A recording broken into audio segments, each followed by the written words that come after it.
Good evening, everyone, and welcome to A Passion for Color, the Railroad Paintings of John R. Signor. My name is Haley Page, the Exhibition and Events Coordinator at the Center for Railroad Photography and Art. And we're so excited so many of you have been able to join us tonight for this special online program. And just a reminder, tonight's program is being recorded, so if you're not able to stay online for the entire event, no worries. Just pop over to our YouTube channel later this week and you can check out the full recording there. That's youtube.com/railphotoart. And you can find all of that on our website as well. So tonight we're going to hear from the great John Signor, one of today's foremost artists of Western road paintings. But before we get to the main event, I'd like to run through just some quick housekeeping information and briefly introduce the center to any first-time viewers. As a reminder, we use Zoom webinar for our presentations, and this means that audience members do not have access to their personal audio or camera during the event. But you can change how you'd like to view. If you'd like to change how you want to view the presentation, you can do that in the top right corner of your screen under that icon view. At the bottom of your Zoom screen, you'll see a number of other icons. Please use that chat function for any comments you have during the presentation. And by selecting everyone, you can ensure that the rest of the audience can see your comment.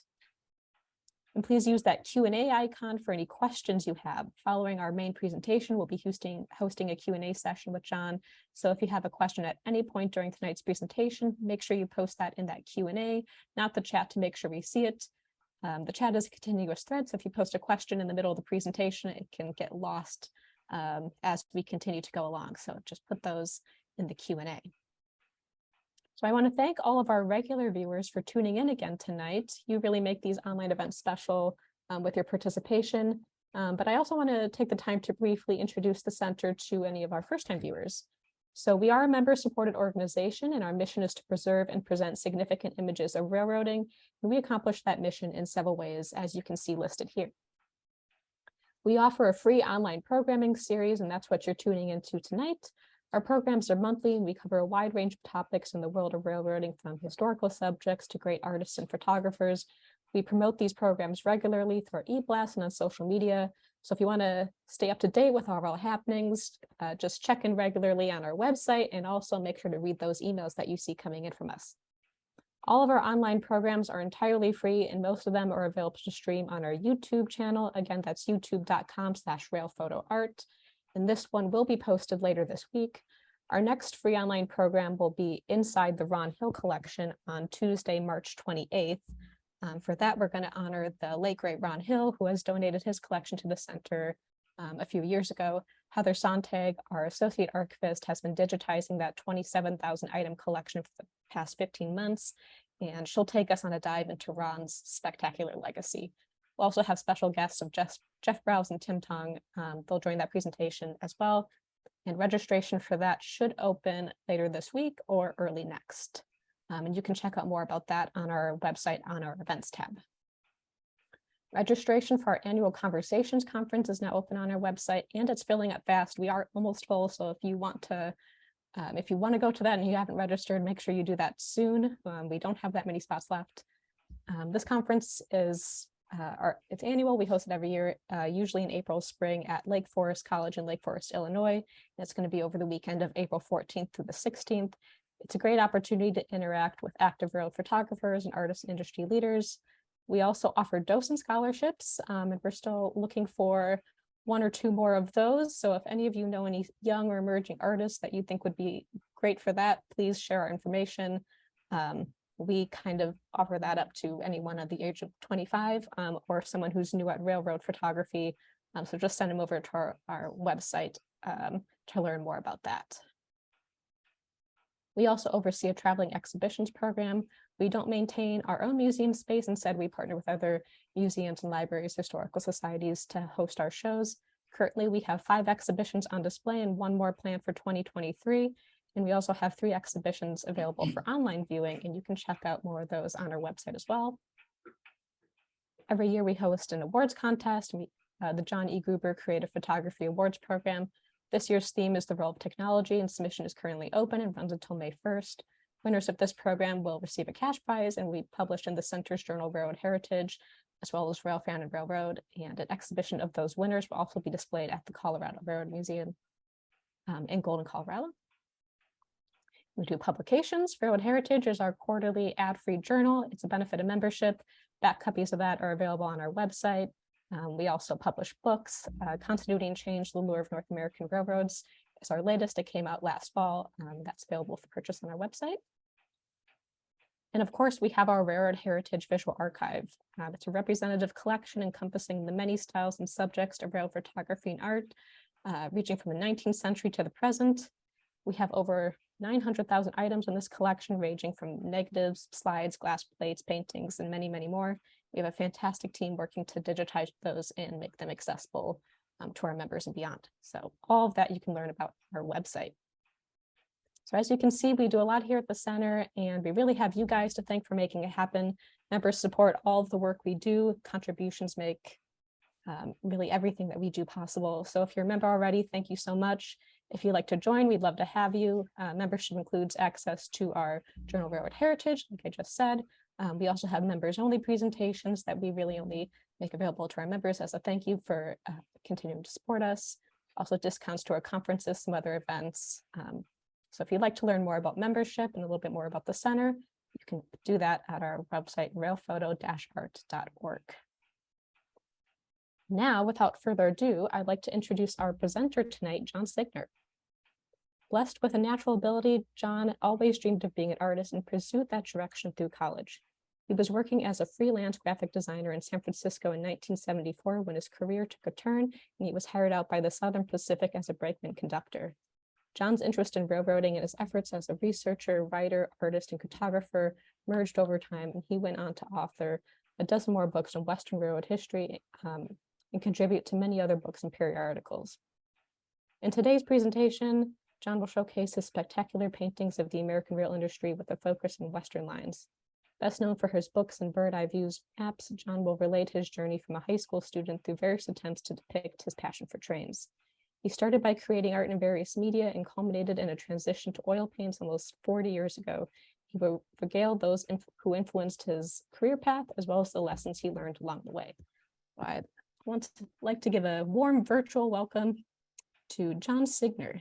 John, I will now stop sharing my screen and we'll get your screen up there.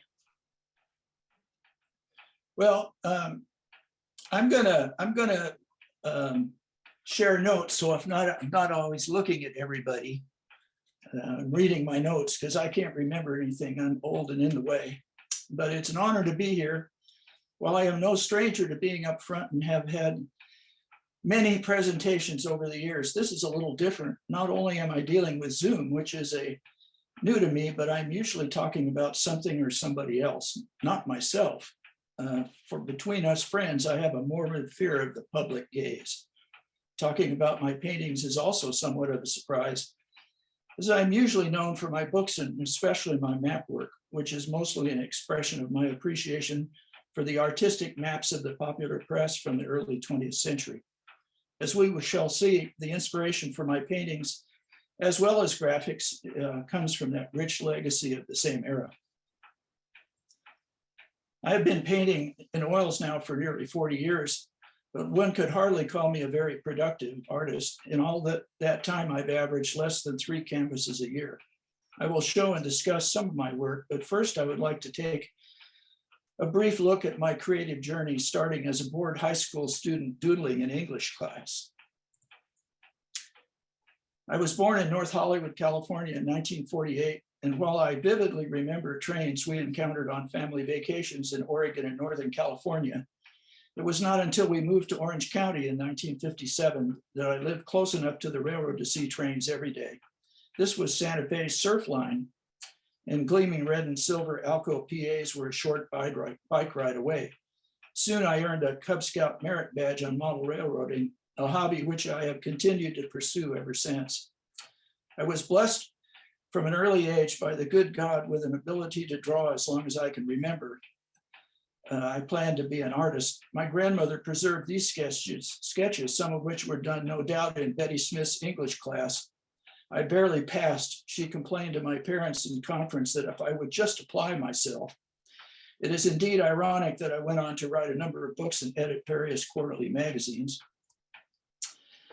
Of course, I would have rather been here. This is East Esperanza on Santa Fe's busy main line into Los Angeles.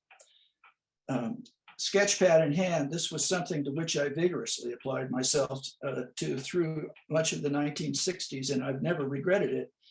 Seasons changed. I studied art in college, got married, and found myself working as a freelance graphic designer in the San Francisco Bay Area in the early 1970s. The railroad was never very far away, however, and in early 1974, after an engineering company I was working for went bust, I learned that Southern Pacific was hiring at Tracy, just over the hills to the east in the San Joaquin Valley. I had the chance and I took it, hiring out as a trainman on July 15th, 1974. Here I am in seventh heaven in the cab of an SP commuter engine being used on the weekends on Altamont Pass. I was railroading. We had system seniority, and during the troubled economic times of the 1970s and 80s, I worked all over the Southern Pacific, in Oregon, California, Nevada, Arizona, New Mexico, and even into Texas. I consider myself very fortunate to have had the opportunity to do so. To pass the time laying over at away from home terminals or during slack periods, I took my sketch pad along. I took an interest in the people I met and in the history I encountered and began to write things down. In 1978, I exercised my system seniority and moved my family to Dunsmuir, California, an old SP division point town 50 miles from the Oregon border. It wasn't long before my efforts as an oral historian, would-be writer, artist, and cartographer began to merge, with the result that I went on to author more than a dozen books on Western Railroad history and contribute to many others. But my desire to paint began to grow. I had studied art painting at Long Beach State, but took little away from the experience. I began to experiment anew with color, using acrylics, watercolor, opaque watercolor, inks, and gouache. I struggled to recreate the vibrant colors that I saw around me, combining mediums to try and create the desired effect. This particular attempt even has a considerable amount of texture in the shadows done in pen and ink, which was a throwback to my days in design and color classes. Straight watercolor seemed to have the best potential, yet it was so unforgiving. This depicts a location on the Irvine Ranch in Southern California, which I was fond of and has long since been heavily urbanized. As I said, I moved to Dunsmuir, and with no internet or FedEx in those days, I found it difficult to continue as a graphic designer. I even tried the baggage car on Amtrak's Coast Starlight to ferry materials back and forth to the city, but it was no use. And so I settled down to life as a railroad brakeman, or so I thought. Then I met a fellow brakeman, Rod Asman. He's on the left there. We bumped into each other out on the road and discovered that we were both from Southern California. And while we were both interested in railroads, we also shared an interest in art. This photo was taken at SP clerk Alan Oskey's home in Roseville, California, while we were working together as brakemen off the Brakeman's extra board. Rod and I both had a strong attraction for the vivid colors and atmosphere created by classically trained California Impressionist landscape painters and illustrators of the early 20th century. Even the graphic design in that era, pre-Art Deco era, was rich in color. We studied our heroes in the pages of books and magazines. And as this long swept aside genre of painting was then just beginning to regain public appreciation, we went to exhibits and galleries. My personal favorites in those days was Edgar Payne, as you can see here. Franz Bischoff and Benjamin Chambers Brown continued the tradition in Southern California. Sam Hyde Harris, who is famous for his atmospheric paintings, and his close associate, Hanson Duval Puthoff, were also on our radar. Then there was Granville Seymour Redmond, who was a friend of Charlie Chaplin, by the way, and William Wendt. Most of the men worked in Southern California. Many of these men, though painters of renown, often provided illustrations for the colorful railroad brochures of the Western railroads throughout the teens and 20s, Maurice Logan maintained a studio in San Francisco. Though often just a suggestion of detail in his trains, I was particularly attracted to Maurice Logan for his composition and color. He was responsible for a large body of work commissioned by Southern Pacific from the early 1920s through 1933. Yanger I. Kaus, though a successful painter in the Taoist tradition, provided art for Santa Fe Railway calendars for a number of years. Again, it was the striking use of color which I was drawn towards. It was Rod who convinced me to adopt oils as my primary medium. We fed off each other. Many enjoyable evenings were spent in Rod's small studio attempting to hone our skills over a fresh cup of French roast. The challenge was to take 30 minutes if you have to, as we tried to emulate the looseness and vibrant color of the work we admired. When these efforts failed, we thought nothing of tossing the small canvases into the garden and starting again. I even took my painting kit with me when working in the freight pool over the Siskiyou Mountains into Oregon. By the mid-1980s, I was painting with oils and never looked back. This is me in my small studio in Dunsmuir in 1989, hard at work on another painting. By now, Rod had left the railroad for a career as a landscape painter in San Luis Obispo. I would leave the railroad myself a few years later to pursue other interests. I can't help but notice that even then I was starting to get a little heavy in the midsection. So what follows is a gallery of some of my oil paintings. Though not a prolific painter, I have included selected images which illustrate not only some of my more successful work, but some that were less than satisfactory in my mind. While I have primarily painted for myself, I've done a fair amount of dust jacket paintings over the years, which accounts for many of the vertical pieces with a disproportionate amount of sky, as well as some commission work. This is one of my earliest paintings featuring trains. I was cut off in Dunsmuir and spending a lot of time working in the Tehachapi Mountains, which hurt me. The color is there, but the whole thing was rendered with the smallest brush I could find. And in the foreground, there's some sort of weird green, probably viridian. Based in part on a Tom Gildersleeve Kodachrome, this reflected my experiences growing up in Orange County and along the Santa Fe in the 1960s. The palette is much warmer. This fanciful scene was done as a cover illustration for a book John Kirshner and I did on the with Golden West books on the Southern Pacific in Mexico.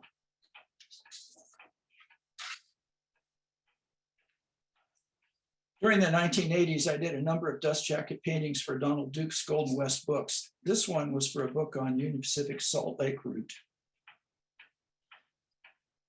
Here we have another cover for Golden West books, this one on Baja California railroads.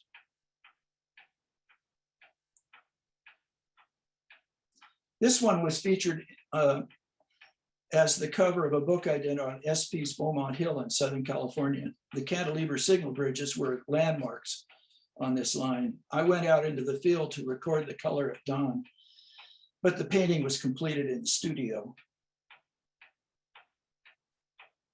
This was done for a friend, Jeff Forbes, who was president of the McLeod Railway in Northern California. Jeff's dad was an SP agent telegrapher, and Jeff was born upstairs in the depot at Oak Ridge, Oregon in 1960. I'm sorry, 1950. I begs to apologize.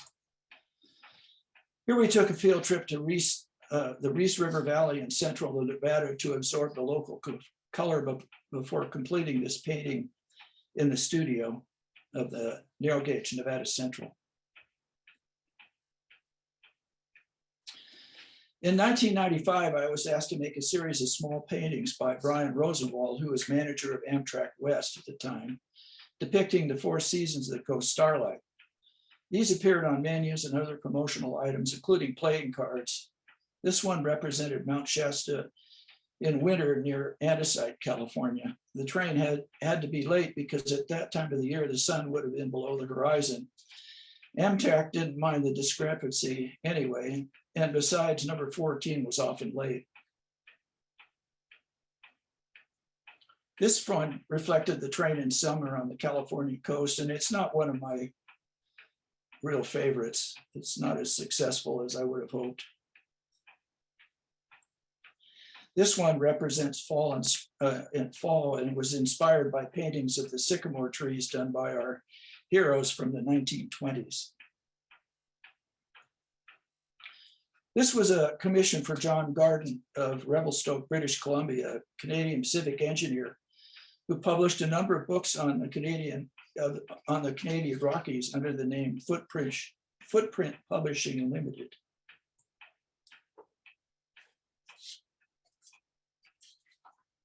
This is a dust jacket project for John Garden. If you look closer, you might see a bit of Maurice Logan in this composition.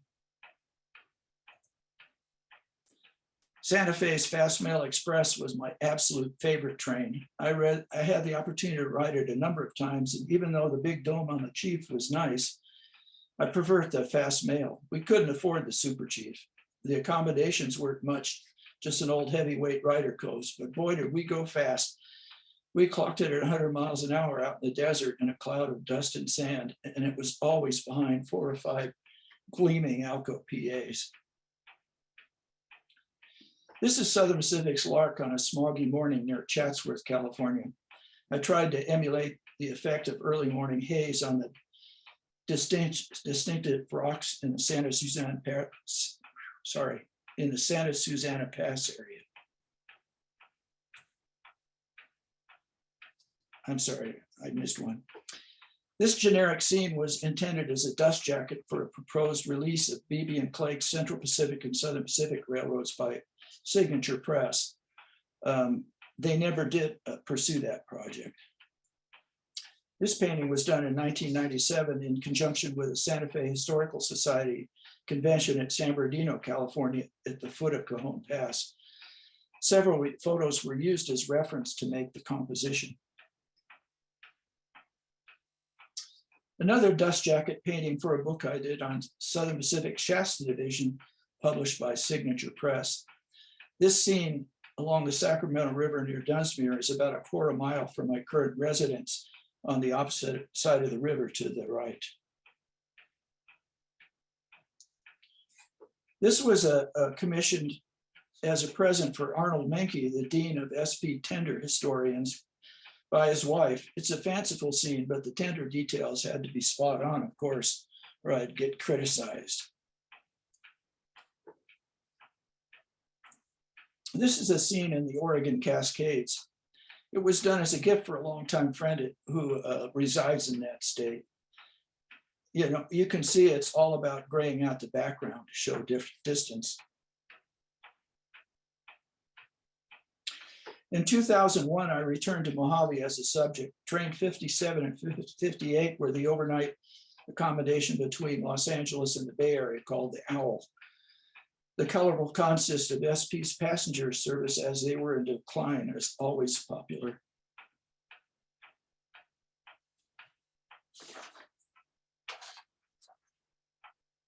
About this time, I had obtained old Perry Mason black and white TV shows on DVD.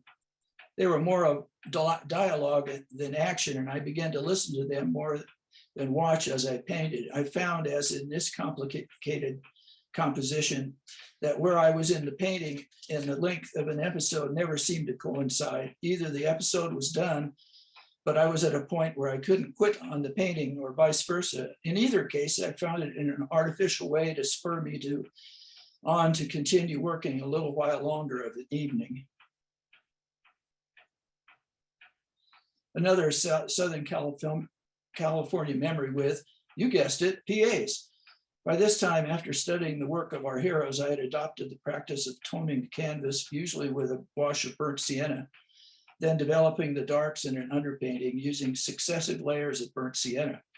I was beginning to feel more comfortable with larger brushes and refining my color choices and pigments. This was a dust jacket for a book published by the Southern Pacific Historical Society. The idea was to include as many examples of chair cars as possible. If you think I put this together without photo reference, you're dreaming. But I had fun with all the old commissary buildings as well as the downtown Oakland skyline, which is grayed out in the distance. I remembered the old brochures of the 1920s showing industrial districts with steam and smoke. We spent considerable time, Rod and I, perfecting our grays. This painting was done for a book I did on Southern Pacific's Western Division, which terminated on the banks of San Francisco Bay at Oakland Pier. One couldn't achieve the intensity of color without the cadmiums, cadmium red, cadmium orange, cadmium yellow. At one point, we were afraid the state of California was going to outlaw cadmiums for our own safety. So we went up to an art store in Berkeley and loaded up on them. Winsor Newton, of course. I still haven't exhausted my supply. This is another dust jacket, the subject being lounge and observation cars of the Southern Pacific. Getting the right color on the stainless steel Sunset Limited tail car right took some study. I've always been fascinated by the lighting effects during the monsoon season in Arizona and New Mexico. This painting is a little contrived, I admit, but I had fun working on Picacho Peak in the foreground, and the underpainting shows through the trailing exhaust and steam from the locomotive. This is one of my favorites. SP every year used to run extra mail trains during the holiday season when they called them Santa Claus specials, usually as sections of regular passenger trains. The scene is Emeryville, California on the SP just minutes out of Oakland. Number 12 was the overnight streamliner Cascade to Portland, Oregon. While working for the railroad, I had observed trains silhouetted against the massive industrial buildings in this area as the sun set beyond the Golden Gate. In viewing this painting, one might find it difficult to believe that I rarely find a place for black on my palette. All the black darks in this painting were achieved by mixing various colors together. Payne's gray was used in the darkest areas of the locomotive, perhaps with a bit of olive green. The super chief arrives at Pasadena, California. We had to have spent a lot of time researching what the San Gabriel Mountains look like in the background, because in nearly all of the photos of this era, they are faint or missing altogether due to air pollution. Around 2005, I was working on a book about SP's Salt Lake Division, and I spent a lot of time in the Basin and Range country of eastern Nevada and western Utah. Palisade Canyon, west of Carlin, Nevada, was a focal point. About the only SP passenger trains scheduled through the area in daylight were numbers 21 and 22, the mail.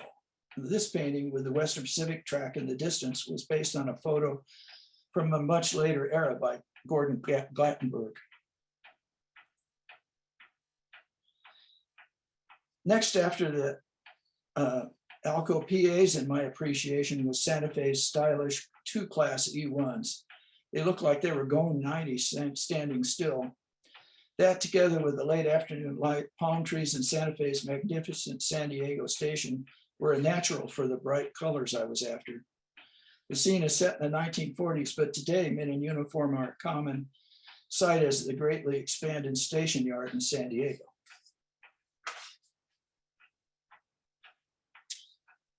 A friend, Andrew Fox, who is past president of North Shore Railroad in Illinois and now a senior VP at Anacostia Rail, saw the painting I did of the Santa Claus special at Emeryville and demanded that I paint first 12 the Cascade in the same place. Andrew has a personal connection with Emeryville, as his father's firm, Reliant Sheet and Strip, was just to the left of Ryerson Steel. This is a scene at East Highland on Santa Fe's former Redlands Loop branch, which passed through the rich orange grove district against the San Bernardino Mountains. I confess it was based on a photograph I took in the early 1970s and is a departure from the paintings of trains. By this time, oxide of chromium was the basic green of choice, and borrowing from a technique from our heroes in the 1920s, flecks of red appear among the rich greens of the eucalyptus and pepper trees. Last time I looked on Google Earth, this is a Manny Moe and Jack Auto Parts store at this location, and the railroad is long gone. Yet another attempt of my many attempts to paint the fast mail express of my youth. Never mind, I had to go to school. My bike was always had a flat. I had to get up early to throw papers, and it seemed like I was always in trouble for one thing or another. My wife calls this era my life before girls. And wasn't it glorious? Based on a Kodachrome by Gordon Glattenberg. There's a little story about this painting. We were going to the Santa Fe convention in Riverside in 2008, and I was going to show that painting at the convention. So I put it in a painting box and strapped it to the roof of our car. And we were on the second day, we were driving down 395 in the desert there near Bishop. And I saw a whirlwind in the desert. And next thing I know, it overtook our car, and I heard this kawish, and the painting went flying out into the desert.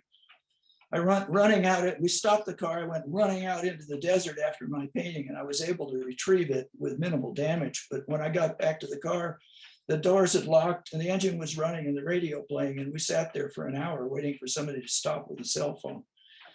That's the story of that painting. This was done as a commission for a book cover about the Northwestern Pacific Railroad that was to be published by Signature Press. It is based on a publicity photo from the 1920s along the Elk River in the redwood country of California's north coast. I can't remember why I painted this one, but I have always been attracted to the desert side of Beaumont Hill in Southern California and its strong, clear light. I painted trains at Windy Point a couple of times. The contrast between the barren desert and the rugged San Jacinto mountains appeals to me. This is train 3, the Golden State, in its declining years. Sadly, massive power generating windmill farms have destroyed the magic of this area. I came across a black and white snapshot some time ago, taken near here early one morning in the late 1950s. The strong shadows on the distant hills and mountains appealed to me. I added train of the era to the composition, which is the San Joaquin Daylight. A friend of mine who is an SP diesel expert and retired SP engineer pointed out that the power was not correct for the time and train, so I had to rework it with a little bit. But it was not too much trouble, such as the joys of painting with oils.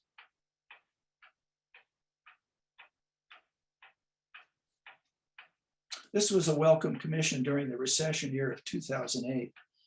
You didn't have to twist my arm too much to consider a painting at Summit in 1963.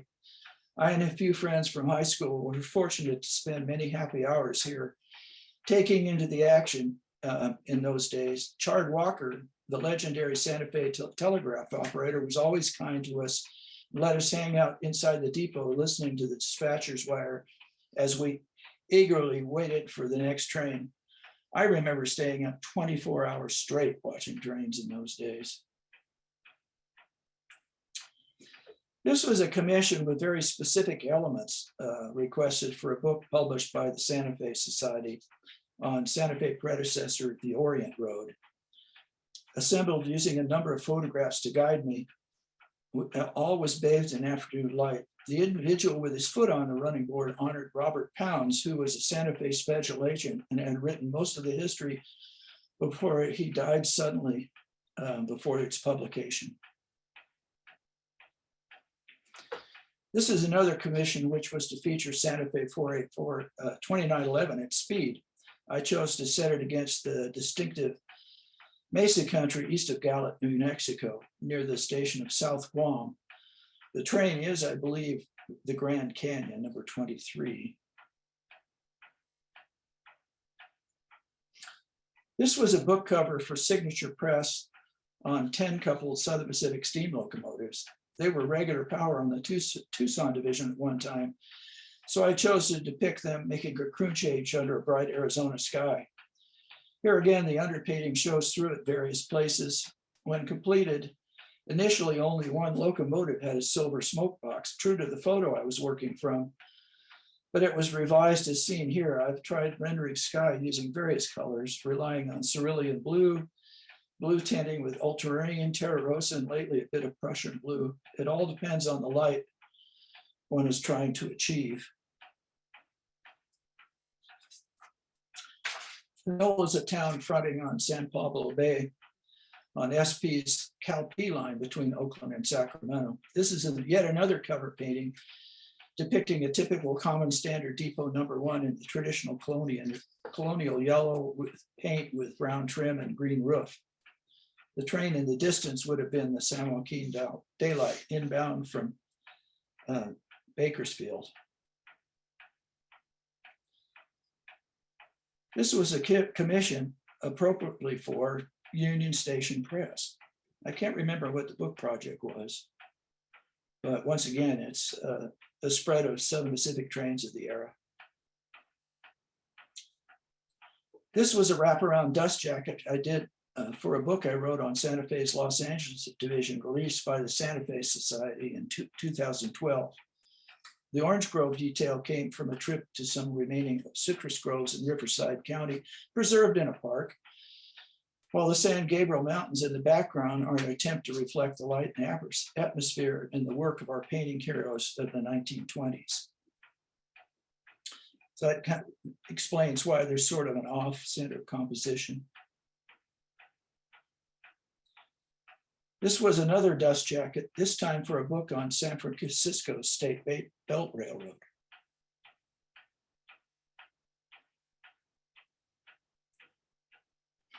This famous curve is a few miles west of Chillicothe, Illinois. I hope. I didn't have time to look that up. I was unfamiliar with the color and atmosphere of Western Illinois. So before attempting this commission, I studied the winter Pennsylvania Railway calendar paintings of Griff Teller and winter paintings of California Impressionist painters done while traveling in the East, as well as photographs of the area. Once again, graying out the colors to achieve distance is a large part of this composition. I'm a big fan of what artists call the golden hour of light, which is that fleeting time when the sun rays are low on the horizon and the landscape is brilliantly and warmly lit. Such was the case when we spent some time in Abo Canyon, New Mexico a few years ago on what is now BNSF's Southern Transcon. The Santa Fe had been gone for nearly 20 years when I recorded this light at the third crossing of Abo Creek, but I couldn't resist dating it to Santa Fe Superfleet era.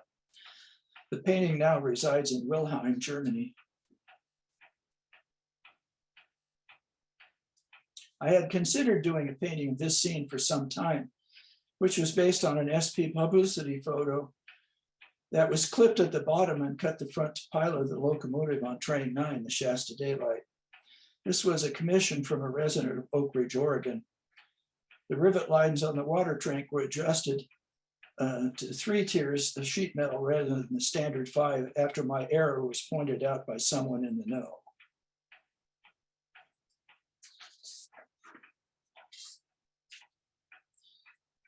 This was another dust jacket painting done for a book on Southern Pacific business cars, designed to showcase cars of different eras. The scene is Oakland Pier.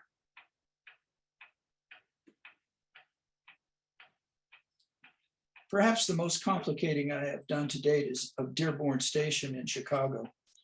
A review of how this was achieved might be instructive. This was the first sketch for it based on the late 1960s era. When contemplating most paintings, I first work it out in pencil. This sketch was backdated to the late steam era. The Lee overall sign on the building in all cases was to be part of the composition. In every case, each sketch was based on the view from Roosevelt Road overpass, spanning the throat to the terminal. This is eventually what was decided upon. With the yards and surrounding structures changing over time, it took quite a bit of research to make sure everything would fit for a given period in the life of the terminal. It was time to get to work. The first step was to transfer the sketch to the canvas. To save time, I used a digital projector to rough it in. The drawings was then sealed with a fixative. I then toned the canvas with a light wash of burnt sienna and began blocking out the darks in the underpainting. I had a mix of Winsor Newton liquid medium with my paints, which acts as a dryer, but gives me a chance to correct mistakes or wipe things off the canvas overnight if they don't work. A week and a half later, with the underpainting roughed in, I began laying out color from the top down. The sky was a blend of different colors, which were softened and lightened closer to the skyline. Here I am, already adding grayed out darks in the distant buildings. Another week later, and the buildings in the background are laid in, but not as yet complete. Everything was to be lit from the late afternoon, coming in from the left. The process of oil painting involves going from dark to light, as opposed to watercolors, which one generally works from light to dark or all at once.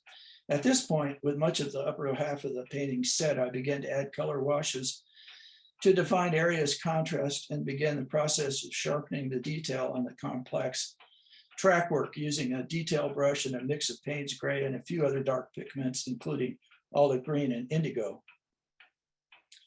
Here we are about midway in the painting. The city in the distance is now fully developed with appropriate highlights and shadow. Passenger trains are roughed in now, and as is much of the track work. The polished rails in the shadows reflect skylighting and add interest. We are on the arrival track now, but there's still much work to do before we can tie up on this project. At the 11th hour, a request was made to change the number of the Hudson locomotive, which was easily accomplished with oils as a medium.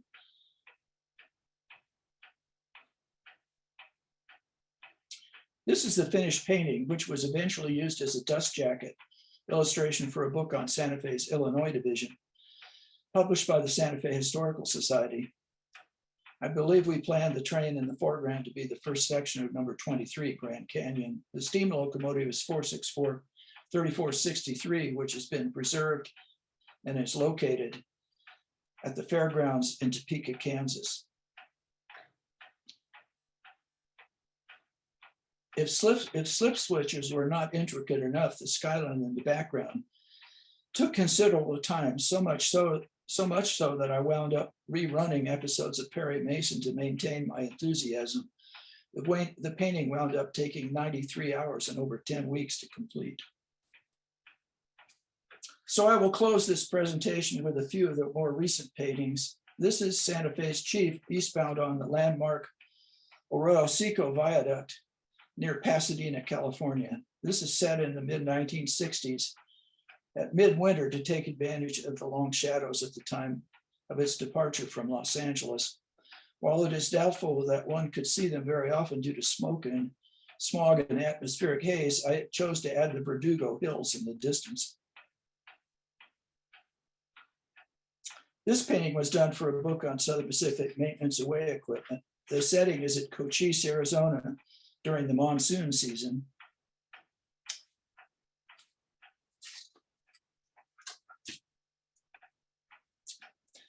The Golden State at Spadra, an historic spot on SP's Los Angeles division.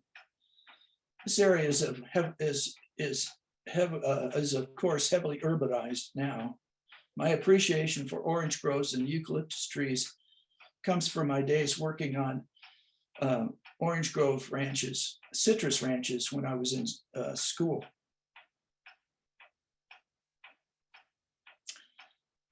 A painting in my backyard, so to speak, done for a friend of mine whose particular interest was in Southern Pacific in the late 1970s and early 1980s.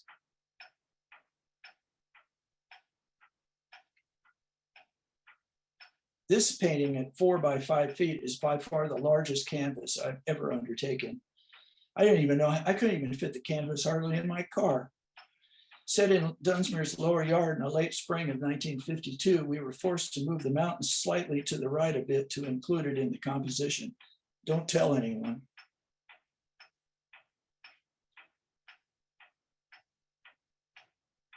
This was originally to be set in the steam era at San Francisco, where the 48 a 4300 482 on the freight and a black and orange diesel switcher in the foreground. But the idea of a diesel switcher in the scene was too much for my patrons, so I did it for myself set in the early 1960s. The zipper was train 374, which is the overnight merchandise east to Los Angeles via the coastline. This is another view of San Francisco for a book I recently completed on the Southern Pacific and San Francisco, which is being released this spring by the Southern Pacific Historical Society.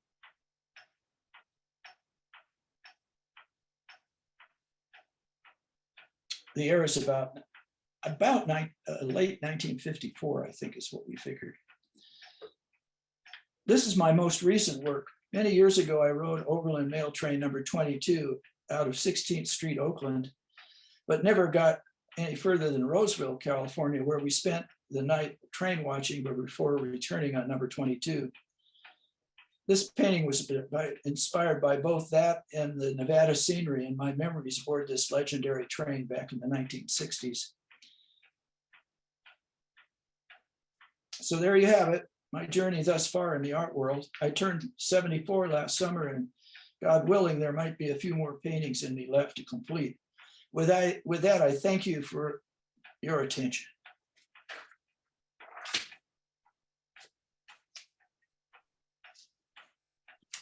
John, that was fantastic. Thank you.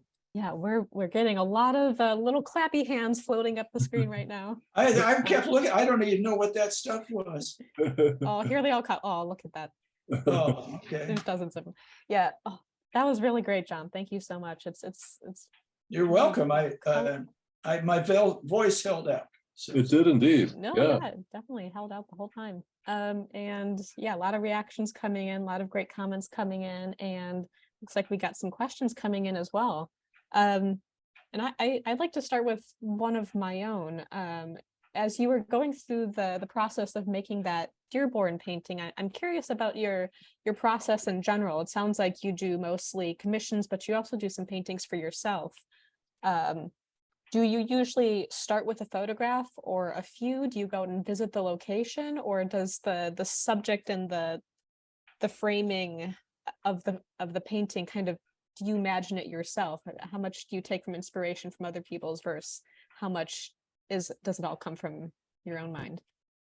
All of the above. That's about all I can say.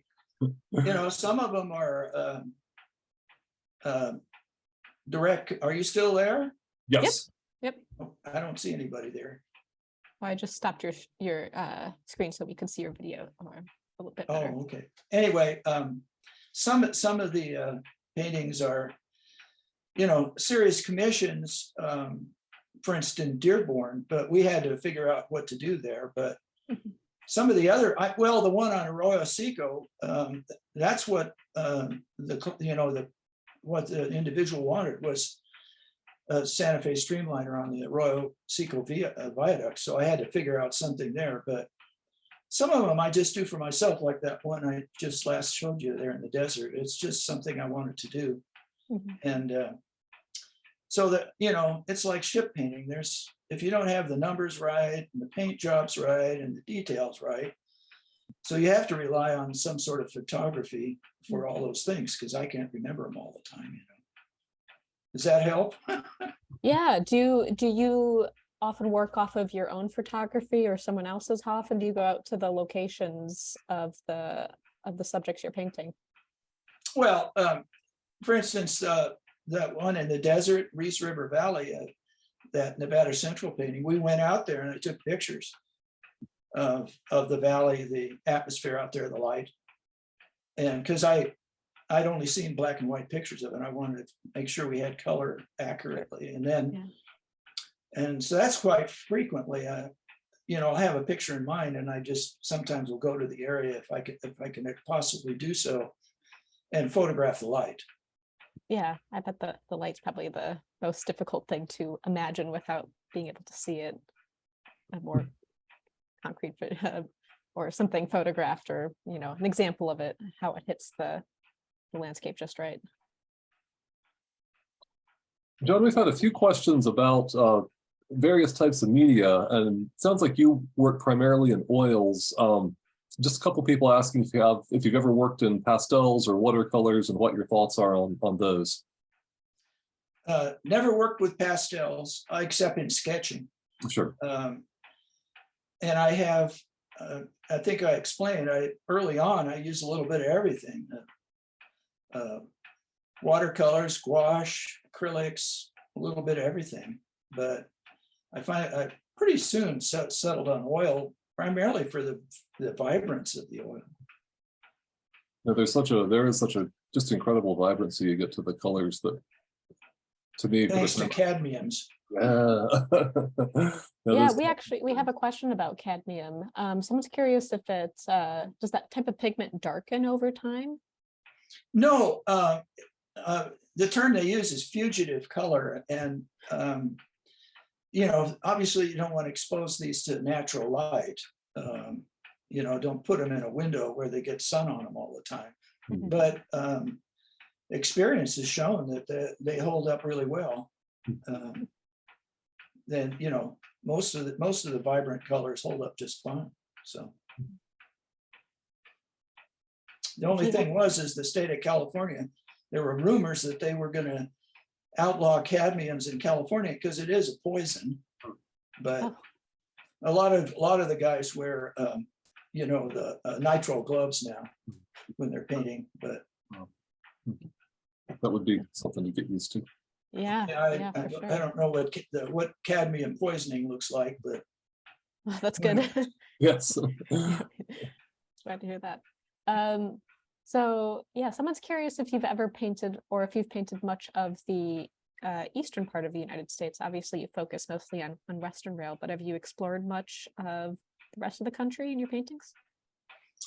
not so much. I have done illustrations for some of the publishers, especially with some of the map work I do. Like I've done some paintings on the Boston and Maine that were incorporated into bird's eye view maps, things like that. But not particularly. I don't have the resources available to me. East, in fact, Chicago is about far east as I think I've gotten, but Sure. I've Go ahead. it's kind of I don't know. I just I haven't been I haven't been approached for anything east of that far east either. So other than, like I say, illustrations. You mentioned your bird's eye maps, and we had a question about those, just in terms of how you go about creating them, particularly in the era before drones made aerial imaging a lot easier. Well, at some point, I think I offered Haley, I've done a presentation on my bird's eye view maps. But basically, I think I did it before the Lexington group years ago. But basically, in the 1920s, they were doing bird's eye view maps all the time. And I picked up a few tabloids of that era just by chance and was so taken by them that I started working in that type of style. And, I was able to use topographic maps, USGS topographic maps, and just distort the grid work and fill in the, I'd, once again, like paintings, I'd rough it out in pencil and fill in the grid work, attempting to, and once again, adding shadow to highlight all of the features, the topographical features and things like that. And there's quite a bit of exaggeration in those things. You can highlight what you want to highlight, fade back what you don't want. So they aren't what you would call to scale. Right. Yeah, but they still really capture a sense of the places, which is something I've always enjoyed about them. Well, thank you. Oh, Yeah, like I said, I'm surprised I did something on painting because most of the people know me for maps. Well, we have another question here about your maps. Someone's asking if you can just talk a moment about your work with the 70s fanzine Everywhere West and how that figures into your map work and the covers of that. Oh yes, Everywhere West. I was the cover illustrator for Everywhere West. And everybody, we were raucous in those days. So I had several nom de plumes. One of them was Oakland Mole. That was, I was a contributor with the name Oakland Mole. And I was also the Lizard, because when I was working out of Oakland, I was the Oakland Mole and spying on the SP. And when I was working out of Tracy, I was a Lizard, because they called everybody the Lizards there. But it was the Schmid brothers, Tom and Jamie Schmid. They started that, and we were old friends from many moons. And I was a regular contributor. But I'm surprised somebody brought that up. I have all of my old Everywhere West here, and use them for reference quite frequently, because there was a lot of information about the railways in those days, which, as Stan Kistler once remarked, was the void. Steam had left the scene, and rail fanning was sort of in an in-between era. So, Right. Getting back to painting technique, Dana Davis in Sacramento asked, what shapes do you find the most challenging to draw and paint? What shapes do you find the most challenging to draw and shapes paint? as far as canvases, or like subjects as well? Yeah. Oh, subjects. Well, as far as shapes, I couldn't even answer that, but I struggle with people, with humanity in paintings. I struggle with those. I need to work on that, but everything else, it gets tedious drawing in all the valve gear on a steam engine, but it's what you have to do. It's real convenient with steam, because you always have a puff of steam along the running, as they're running speed, and save you some detail. We have someone typed in. I don't understand what they meant by shapes. Could they explain that? Or? Yeah, Dana, if you want to put more details into your question, I'd be happy to pass those along. But I know from some of the other talks about artists we've had, our board member, Peter Moss, who's a pretty significant art collector, often judges railroad paintings, especially from people outside the rail community, as by how accurately they're able to depict wheels, particularly in perspective, and that some artists not as familiar with trains don't always get the wheel perspectives quite right. So that would be an example I could think of. Oh, well, certainly everything in proper, certainly everything in perspective proper. That's always the challenge, that's for sure. Yeah, that's where I'm sure having some sort of material to work off of really helps. People ask me what my rates are for paintings, and I just say with or without snow, because if you have snow, you don't have to do ties and ballast in painting. See, it saves time. I tried to talk Warren Scholl into painting Dearborn with snow, and he wouldn't have it. We get plenty of that in Chicago. I know, it was totally legit. Well, someone here is postulating that you must have, complete 3 paintings at least a year based on how many examples we saw tonight. If you had to make a guess, could you wager how many you've made in your lifetime? Well, the only ones I'm counting really are the oil paintings, and I think I've done about 110. I think, no more. Like I said, some years I do 3, and other years I do 1. I get the itch, and right now I've got another one I'm thinking about. So, in the Tehachapi Mountains. Is that one for just yourself, or yeah, it's just for myself. It's the light. I just have this in a photograph I took back in the 1980s when I was working in the Tehachapis at dawn, actually before dawn, or just right on the table light from a freight train up in the canyon of the Tehachapi Creek, and it's really got My juice is flowing, as Rod used to say. One of our board members, Michael Schmidt, asks about other contemporary railroad artists that you appreciate. Jan Rons comes immediately to mind. And well, oh gosh, I can't remember his name, but the British painter of steam locomotives. Well, there's a couple. John Austin. No, Philip Hawkins. no, Terence Cuneo. Terence Cuneo. Yeah. Yes, Terence Cuneo. You always got to look for the. Oh, and then the other guy that I really liked was did all the New York Central posters with a little red dot, and I can't remember his name now. Oh dear. That's on the tip of my tongue. Yeah, I can't remember his name, but Well, I'm embarrassed to not think of that right now. But I can't either. But I didn't expect to get a question about him. But he's one of the guys I really appreciate. Leslie Reagan. Leslie Reagan. Leslie Reagan. Yes. Reagan. Thank you. The community saves us again. Thank you. Thank you. Yes. Thanks, guys. We have a question. What challenges or rewards do you find in painting a similar scene more than once? And an example I was given was the Racine mill paintings. Pardon me now? Do you find any challenges or rewards in painting the same subject more than once?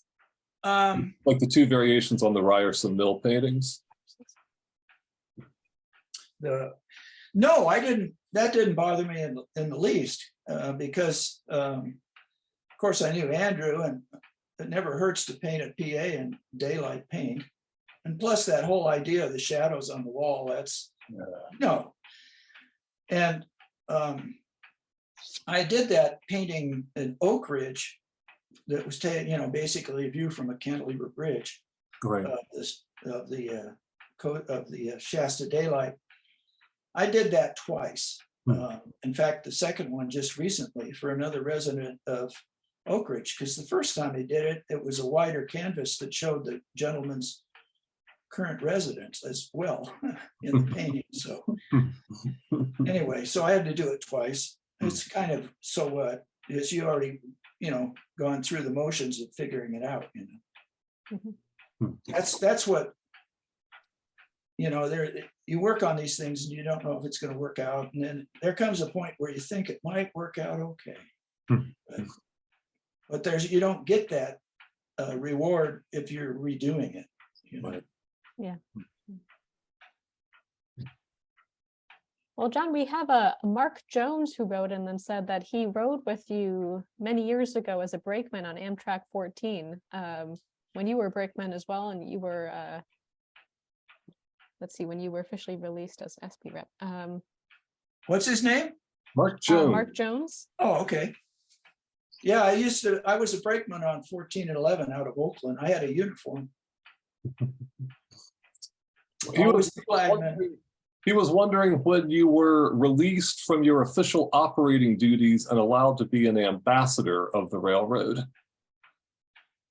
Well, that basically my maps came to the attention of the marketing department in the 1980s, and I started working on maps, just as a freelance artist for on the side for Southern Civic. And the short version of this is that it was for a guy named McIntyre, and then Bart Nadeau became director of marketing, and things ramped up. I wound up doing a ton of stuff for Bart, everything that you could come up with, brochures, graphics, posters, maps, all this stuff. And then they had a Cantera, this East Palestine incident that's all over the media right now is similar to what happened here in Dunsmuir in 1991. I had the Cantera spill. Right. And I had already done some books on history and of the railroad, and the law department figured it out. And so about that time, I stopped being a brakeman and working full time for the SP as a contractor, as a researcher, as a spokesman for the public relations if needed, and the graphics and the whole thing. And I wound up resigning from the SP in 1993, and then worked steadily for the SP as a contractor right up to the UP merger, and then boom, UP didn't need me anymore. Although they've come in the back door, I'm doing a lot of work for them on the former SP properties. So, but anyway, that's kind of how it happened. It was all these things came together, and I had no time to be a brakeman. Right. Well, they got rid of the cabooses. I mean, that was kind of, when you just had this little box on the end of the train, I'm just going, nah, that isn't fun anymore. Well, this will show my age, but I was so distraught as a young child about the loss of cabooses on the passing freight trains in West Virginia that with my mother's help, we actually wrote a letter to one of our congressmen in West Virginia. And we got a reply with his condolences and saying he missed them too, but there wasn't much he could do about it. Yeah, well, they asked me, during my time at the SP to go into engine service, and I didn't want to do it for a couple of reasons. One, I had so much I did on the side that I didn't want to be a slave to the SP. When they put a lot of training in you, they really want you to keep marked up and working. Sure. And so I was on the caboose a lot. I was conductor a lot. And then the last year or so that I actually worked quite regularly, where they were starting to implement those into train devices, and it wasn't too exciting. No.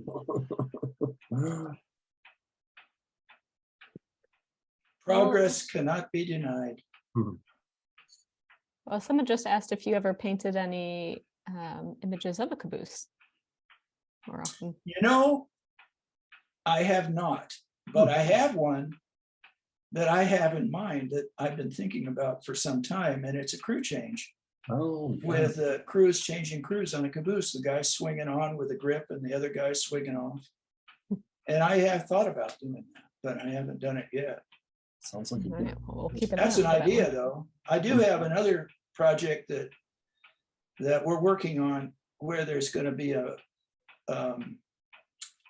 3 trains at once at Chemold, Oregon, Oh, yeah. where the Burlington Northern Santa Fe now comes in. It was the inside gateway for the the Oregon trunk, and Right. so it's going to have 2 SP trains and a train on the Oregon trunk behind the Chemold depot. It's going to be another complex project. I hope he gets snow on it. That'll be That would make it easier. yeah. Well, we've had a couple of questions too about just how to see more of your work. Do you have a gallery, and do you have any plans to publish a book of your own paintings? And I'll add that was a question echoed again by one of our archivists who was texting me during your presentation with her awe of your work. So there's definitely some demand out there. Well, I have a website, and I have all the books. Well, it's not current. Don't think there's a couple of books came out recently. And so I have that, and I also have the consulting that I do, and you can get a resume on my website, I think. And my model railroad, yay. But I don't have the paintings up for a reason. I'm one of the biggest thieves on the internet, and I'm not really sure that I want all my paintings on the internet. Yeah.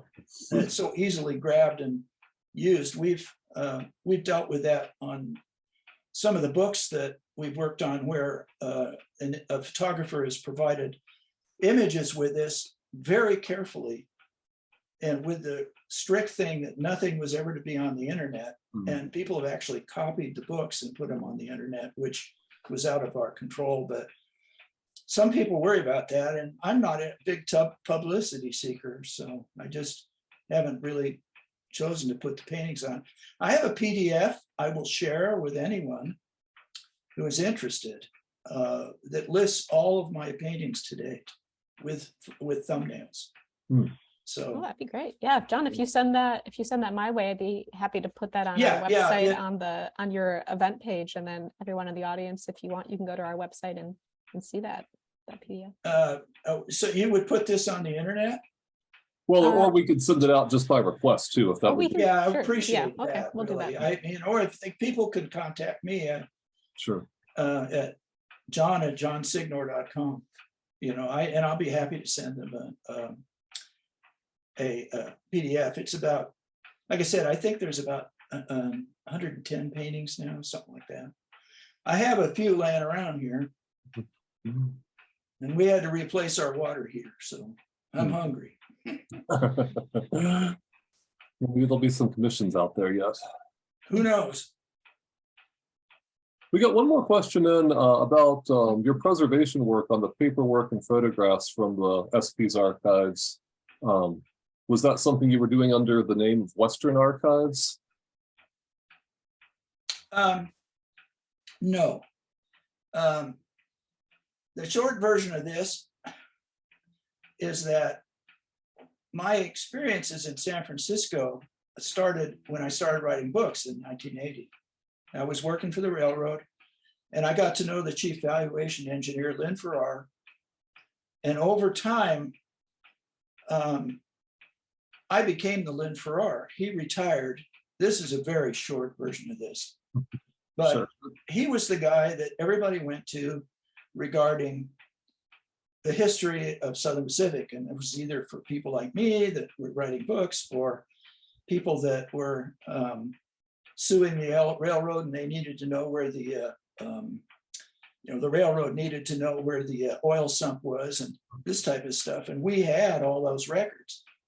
And Lynn retired, and he gave me the keys to the locked cages where all this stuff was stored.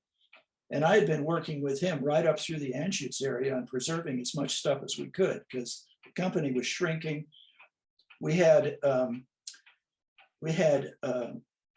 whole, well, there was several locked cages on Brannan Street in San Francisco, and then stuff in the general office. This is very brief, but in addition, in Dunsmuir, California here, they had an engineering department which had tons of stuff that was even pre-fire. I'm talking about San Francisco earthquake and fire, 1906.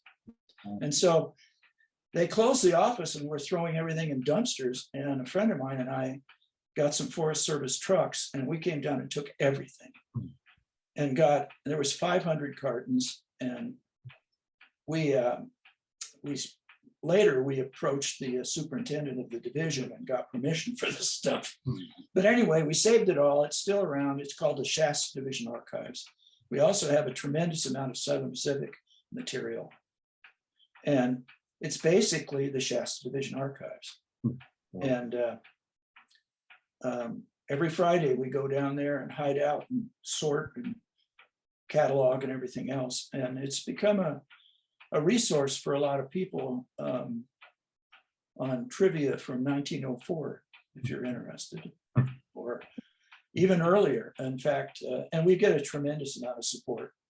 And as I talked to you earlier, Scott, we have quite a bit of stuff here that is greater than Siskiyou County, where we live, in the Northern California, where the Shasta Division was. And our intention is, when we no longer deal with it, we've approached CSRM in Sacramento, and it's all going to go there. Sure. But in the meantime, since it's accessible through us, we're doing what we can.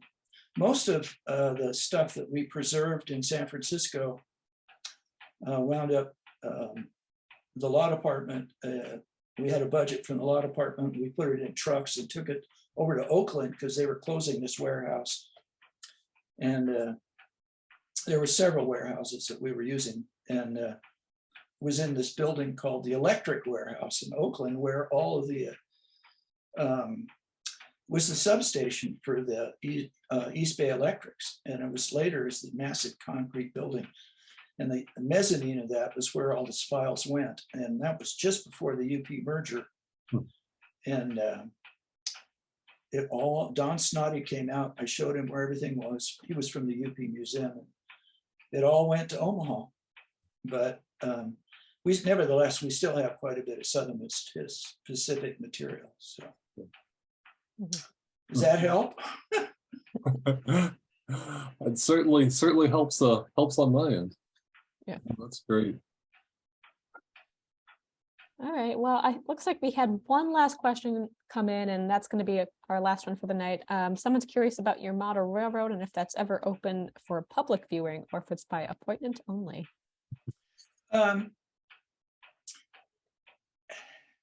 It's basically, we're on Interstate 5 here, just an off ramp away. And so when people come through that I know, I'm more than willing to open it up.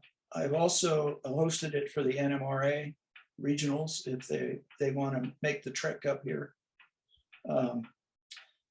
It's on my website with plenty of visuals, and there's even some videos of it. And like I said, Signor.com. So, but I don't have it like open. It requires, unfortunately, there's set up for operations, and because of COVID, we haven't had any operations for a little while, but folks come down from Southern Oregon and Redding area, and we get together and run trains. So, but to answer your question, not normally is it open, but I can always make allowances for someone. All right, so if you're anyone special out there, just send John an email and maybe he'll give you a special viewing. Well, yeah, well, thank you so much, John. That was fantastic. It was great to hear this presentation again, and to see some of the new pieces you've been working on, as well as see some of the, just the great legacy of your career, especially when you don't show it off too often. It's an amazing body of work, and we're all really like I said, I don't. It. Maybe it's my inferiority complex, but I don't consider it. I'm just not into promoting myself, shall we say. I did do, for your information, I did do a presentation on bird's eye view maps. So if they are interested in that, maybe we can do that sometime. Definitely. We'll keep that in the books for the future. There's art in map making, absolutely. Mm-hmm. Well, thank you again, John, and thank you for the audience for tuning in tonight. As a reminder, this program is being recorded and will be available on our YouTube page hopefully later this week. I just dropped that link in the chat a few moments ago. That's youtube.com/railphotoart. You can also learn more about the Center for Rail Photography and Art on our website. Our next program will be next month on March 28th. That'll be inside the Ron Hill collection. And again, we're going to be looking into the late Ron Hill's spectacular photography collection, which he donated to the center a little over a year and a half ago, 2 years ago, something like that. Yeah. So tune in for that. We'll have registrations open for that later this week as well. So yes, thank you everyone for tuning in, and thank you, John, for that great presentation, and we'll hope to see you all next month. Okay. Thanks, John. That was fantastic. Okay, bye-bye. All right, thanks everyone. Good night, everybody. Thank you.